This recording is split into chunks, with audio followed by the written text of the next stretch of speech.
इस बार जो आंदोलन होगा वो अनिश्चितकालीन होगा और सबकी जानकारी में होगा, और वो आंदोलन पार्क में नहीं होगा, वो जिला मुख्यालय पे होगा, और डीएम साहब भी हमारे बराबर में वहीं बैठेंगे धूम में जहां हमारा पीड़ित परिवार बैठेगा। अगर हमारे पीड़ित परिवार के आंसू निकलेंगे तो यहाँ के अधिकारियों का पसीना भी वहीं छूटेगा, इस बात का भी हम आश्वासन देते हैं।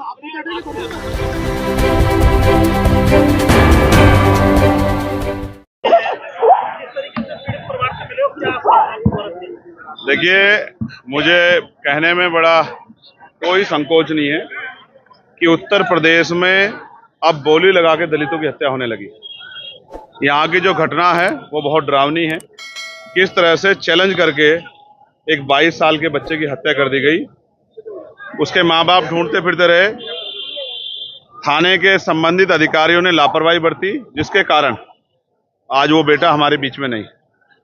और तो और जो आरोपी था उसको इतना समय मिला कि उसने आराम से सरेंडर कर दिया, पुलिस को गिरफ्तार नहीं कर पाई। ये पुलिस का इतना बड़ा फेलियर उसके साथ। और वो सातिर इतना है, जिसको जुनैल बताया जा रहा है, वो इतना सातिर है कि उसने 5 अन्य लोगों के नाम ले दिए कि ये मेरे साथी थे। बाद में पुलिस का जानकारी में अपनी जो कार्रवाई है, अपनी जांच में मानना है कि वो 5 लोग उसमें नहीं थे, ये उसने किसी और मंशा से दिए।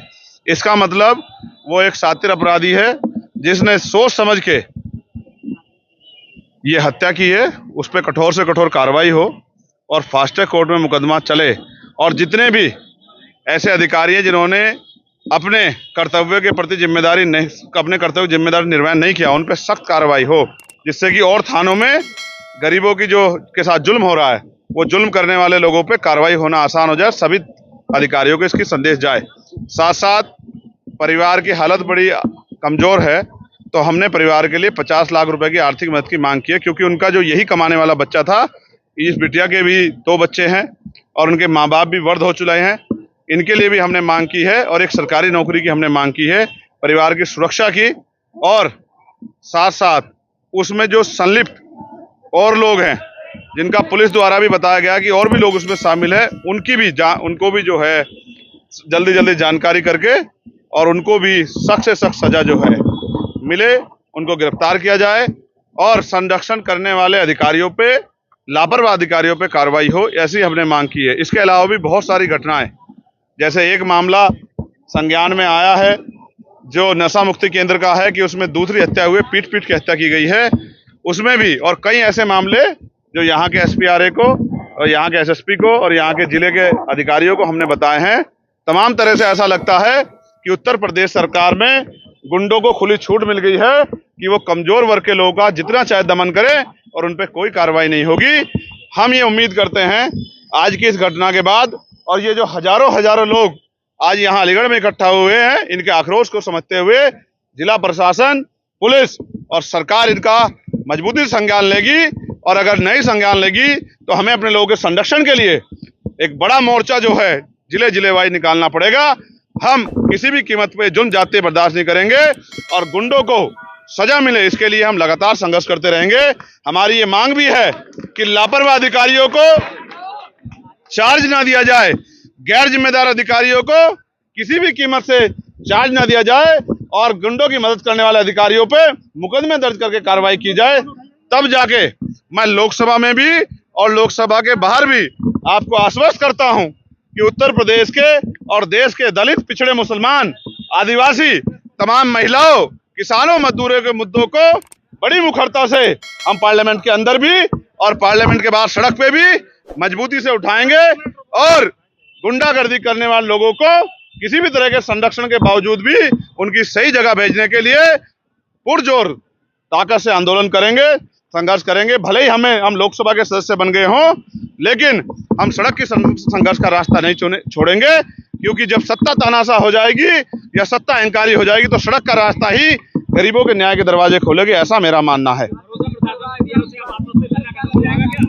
देखिए, पीड़ित परिवार, देखिए एक प्रोसीजर है, और हमने प्रशासन से बात की है, वो कुर्सी पे हैं, ऑन चेयर होने के कारण उन्हीं को काम करना है। हम उनको पर्याप्त समय दे रहे हैं, और हमने अपने लोगों को भी कह दिया है कि अगर इसके बावजूद भी लीपापोती हुई या हमारी बात को नहीं माना गया तो फिर हम किसी भी कीमत पर पीछे नहीं हटेंगे। इस बार जो आंदोलन होगा वो अनिश्चितकालीन होगा और सबकी जानकारी में होगा, और वो आंदोलन पार्क में नहीं होगा, वो जिला मुख्यालय पे होगा, और डीएम साहब भी हमारे बराबर में वहीं बैठेंगे धूम में जहां हमारा पीड़ित परिवार बैठेगा।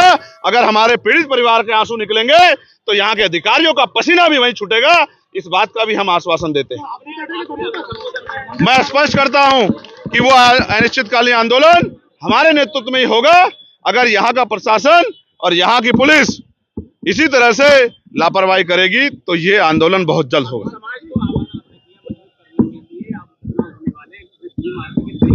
मैंने अपने लोगों से ये आग्रह किया है कि ये लोग भी बहुत मजबूत हैं, पहरेदार हैं और महापुरुषों के मिशन को आगे बढ़ाना चाहते हैं। आज इन्होंने अपनी शक्ति बल से ये भी स्पष्ट कर दिया है कि अब ये किसी से झुकने वाले नहीं हैं और डरने वाले नहीं हैं। तो मैं मानता हूं कि आने वाले जो उपचुनाव है, जो खैर का प्रस्तावित उपचुनाव है, 6 महीने के अंदर होना है, मैंने इनसे मांग भी की है कि सिर्फ झंडा और नारे से आगे बढ़ के अब ये उस विधानसभा की बूथ कमेटी, सेक्टर कमेटी, विधानसभा कमेटी तैयार कर लें और एक एक वोट भाईचारा बना के आजाद समाज पार्टी के समर्थन में लेकर आए।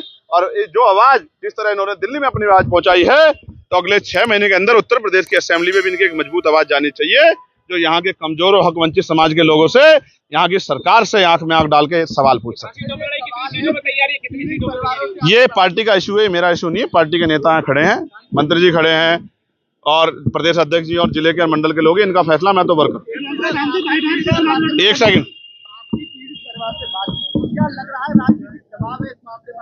देखिए, मैं मानता हूं कि यहाँ के जो एसएसपी हैं, मैं उनको पहले से जानता हूं, एक अच्छे अधिकारी है। मैं इनसे ये भी उम्मीद करता हूं, उन्होंने मुझसे बताया है कि बहुत देर से मेरे संज्ञान में मामला आया, लेकिन उन्होंने मुझे आश्वस्त किया कि वो किसी भी तरह के दबाव को ना लेते हैं और ना इसी मामले में लेंगे। लेकिन अगर हमें कहीं, क्योंकि न्याय करने से ज़्यादा न्याय होना बहुत जरूरी है, दिखना बहुत जरूरी है, कहीं भी अगर हमें अपने स्तर पे लगा तो फिर इस संघर्ष को आगे बढ़ाएंगे।